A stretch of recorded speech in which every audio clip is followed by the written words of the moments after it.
Sekarang kita akan mendesain pondasi. Kita lihat dulu data yang ada, yaitu kita akan menggunakan pondasi tiang 2525 dengan daya dukung 40 ton, 20 ton, dan 2 ton. Kita memiliki dua cara untuk mendesain pondasi. Yang pertama adalah kita menggunakan cara yang sederhana, yaitu reaksi dibagi dengan P izin daripada tiang. Kita pergi ke lantai 0, lalu kita tampilkan dulu support reaction-nya. Kalau terlihat masih 0, berarti kita harus refresh dulu dengan cara mengklik reopen, ya. Lalu kita klik kembali support reaction. Nah, sekarang akan ditampilkan support reaction-nya. Ini adalah support reaction terfaktor. Jadi kita harus rubah dulu menjadi unfactor. Kita klik change view option, analysis output.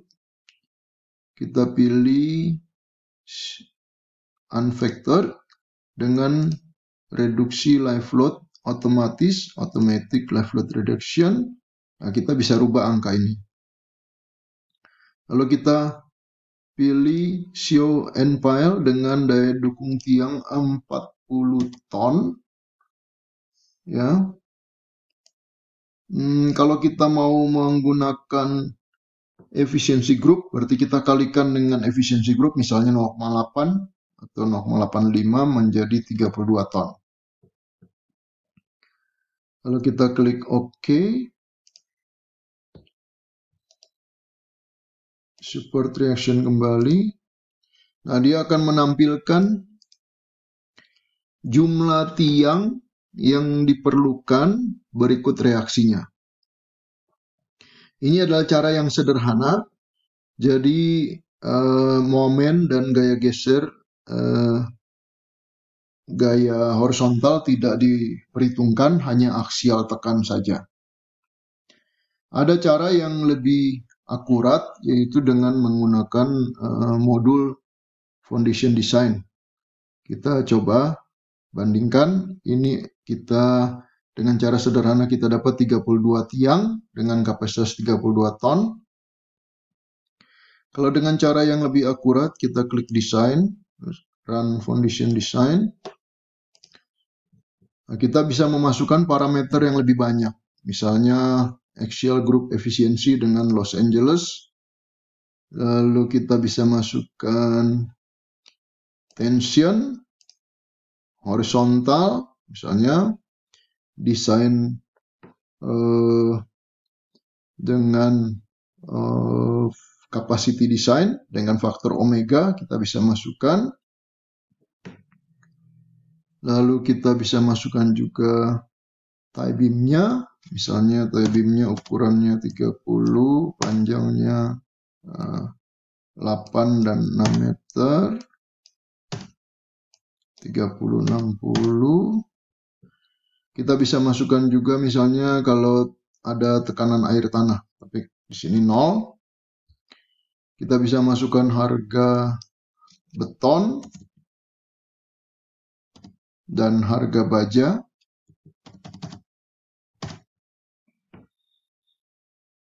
Lalu diameter tulangan kita bisa masukkan untuk pile cap.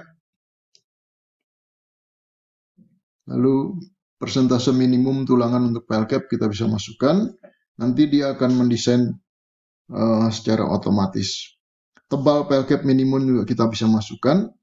Lalu kita pilih jumlah tiangnya, kita bisa berikan dua macam. Yang pertama adalah square pile, yang kedua adalah board pile. Yang pertama adalah square pile, yang kedua adalah board pile. Yang square pile ukuran 25, board pile ukuran 40 misalnya.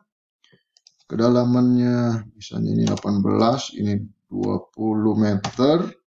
Dengan daya dukungnya misalnya ini 40 ton, ini 60 ton. Tensionnya sekitar separuhnya, 30 ton. Lalu lateralnya 2 ton, dan 3 ton. Dengan harganya, kita bisa masukkan misalnya, kita bisa bandingkan harganya, misalnya ini 300.000 per meter lari, jadi 300.000 berarti 5,4 juta per titik, harga per titik, karena ada termasuk ongkos dan sebagainya. Bore pile mungkin harganya per meter lari misalnya 600.000 dikalikan dengan 18 meter, berarti harganya misalnya 10 juta. Lalu kita run. Nah, akan diberikan bahwa lebih murah menggunakan square pile daripada bore pile. Jadi bore pile tidak digunakan, hanya square pile saja. Nah, total number dari total jumlah tiang yang digunakan adalah 76. Wah, kenapa demikian banyak? Karena kita menghitung juga geser gaya lateralnya. Kalau misalnya kita abaikan gaya lateralnya, kita run kembali, maka didapat jumlah tiang yang perlu hanya 30. Jadi perlu hati-hati di sini kalau untuk kondisi tanah lunak, kalau gaya lateralnya tidak dihitung, mungkin gaya lateral itu akan menentukan. Kalau kita klik design for axial load only, berarti momennya juga kita abaikan, hanya gaya aksial saja. Ya, kita klik kembali. Jadi kita bisa lakukan pencobaan dengan cepat. Ini perlu hanya 29 tiang. Ya, kita jangan klik ini, jadi momennya tetap kita perhitungkan. Gaya lateral kita bisa perhitungkan kalau tanahnya lunak, atau kita abaikan kalau misalnya dia ada semi basement dan sebagainya. Jadi kita misalnya perhitungkan gaya lateralnya, kita run, kita dapat jumlah tiangnya 76, banyak sekali ya. Oke. Lalu kita melihat hasilnya bagaimana? Kita bisa klik graph, detail drawing, turn on detail drawing, foundation layout. Kita pinjam layout dari balok lantai 1, lalu kita matikan ini, lalu kita klik oke. Nah, nanti akan ditampilkan DNA berisi detail layout dari file yang kita perlukan. Ini kalau kondisi kalau dengan lateral kita perhitungkan, gaya lateral kita perhitungkan. Kalau misalnya kita run kembali, kita bisa coba-coba berbagai macam kondisi. Dengan gaya lateral kita abaikan, ya tentu saja harus hati-hati karena kalau keadaan tertentu kita harus perhitungkan gaya lateralnya.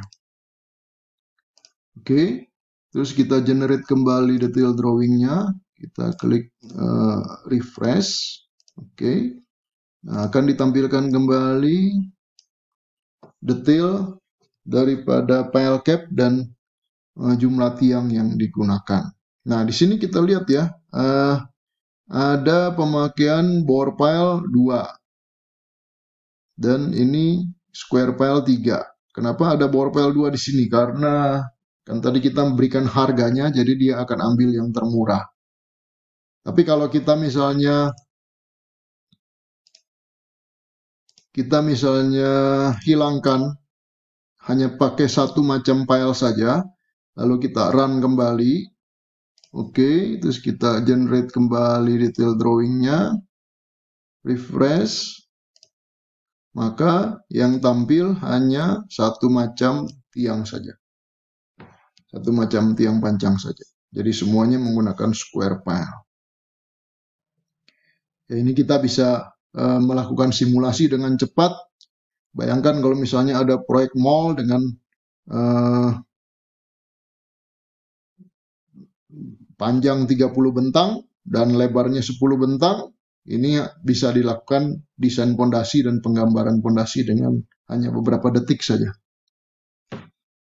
Lalu setelah itu kita lihat kembali Run Foundation Design. Di sini juga diberikan biayanya. Jadi biaya untuk filenya sendiri berapa, karena bisa dikalikan dengan harga per titik file yang kita berikan. Harga daripada file cap-nya juga kita bisa berikan, dan harga total dari file cap dan file, lalu volume beton yang diperlukan, dan tulangan yang diperlukan. Di sini kita bisa melihat tulangan dari file cap yang diberikan tebal 50 cm, tulangan diameter 16. Ini jarak tulangan atas, tulangan bawah, dan arah X dan arah Y. Untuk file cap 3 tiang, file cap 4 tiang, dan sebagainya.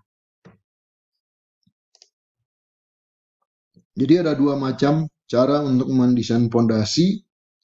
Nah, ini bisa dilakukan dengan cepat, dan kita bisa melakukan optimasi sehingga kita bisa mendapatkan desain fondasi yang optimal. Karena biaya fondasi ini cukup besar kontribusinya terhadap biaya bangunan secara keseluruhan.